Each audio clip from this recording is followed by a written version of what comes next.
Eliam's transformation didn't remain a private affair for long. After returning from his period of solitude, he felt a burning desire to share what he had learned with others. His time in the mountains had given him clarity, and he now saw the potential for a new way of living, a life that was grounded in authenticity, inner peace, and purpose. But rather than retreat into quiet contemplation, Eliam knew his mission was to bring these ideas to the world. His first steps as a missionary of this new philosophy were hesitant. He began by speaking to those closest to him, family members, old friends, people he had once shared his life with in the elite circles. He tried to explain to them the profound realization he had come to, that the pursuit of wealth and status was a distraction, and that true happiness could only be found by turning inward, by embracing simplicity and inner wisdom. But the reactions were far from what Eliam had hoped. To his former friends, Eliam's words seemed radical, even absurd. The people who had once admired him for his wealth and status now viewed him with suspicion.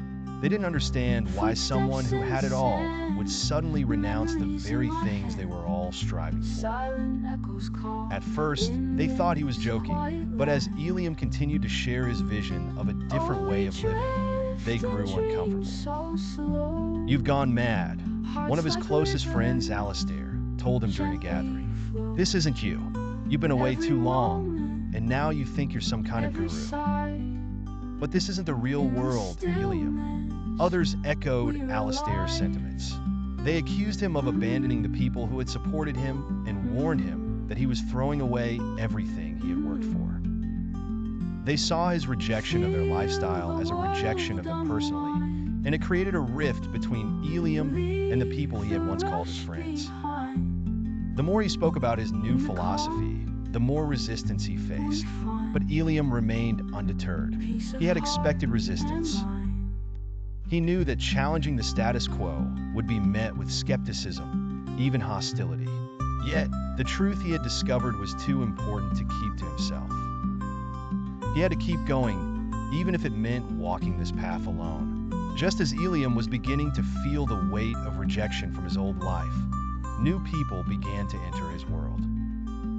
They weren't part of the wealthy elite he had once surrounded himself with. Rather, they were individuals who had been searching for something different, just as he had. Some had been following similar spiritual journeys, while others were simply tired of the materialistic, empty existence they had been living.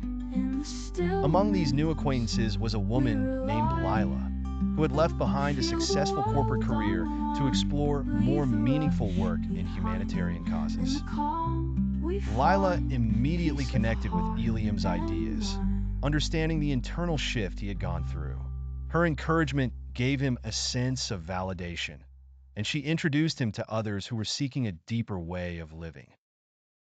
Eliam also met a man named Raphael, a former philosophy professor who had grown disillusioned with academia and was now working as a mentor to young people. Raphael saw in Eliam a kindred spirit, someone who was ready to challenge societal norms and lead others toward a more fulfilling life. With Lila and Raphael by his side, Eliam no longer felt alone in his mission. He realized that there were others who believed in his vision, and this gave him the strength to continue.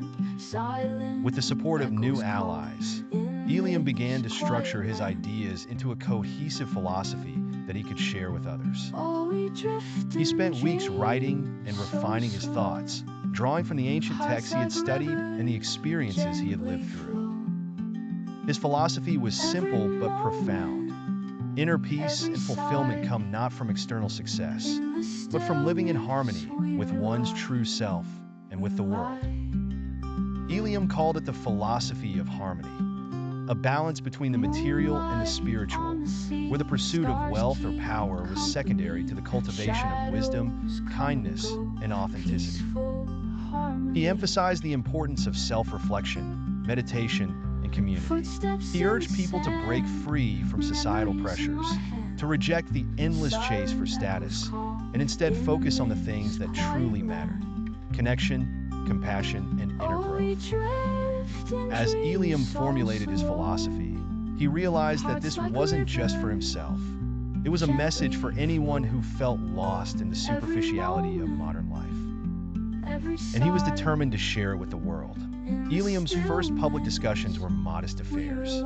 He started by hosting small gatherings in his home, inviting people from different walks of life to come and hear his ideas. The groups were intimate, just a handful of individuals who were open to hearing something new. At these gatherings, Eliam spoke with conviction, but also humility. He didn't claim to have all the answers, but he shared his personal journey, the lessons he had learned, and the philosophy he had developed. The discussions that followed were lively and sometimes challenging. Some questioned his rejection of material wealth, while others were eager to explore the idea of a more meaningful existence. Eliam's openness and willingness to engage in debate drew people in. They respected that he wasn't preaching from a place of superiority, but from personal experience.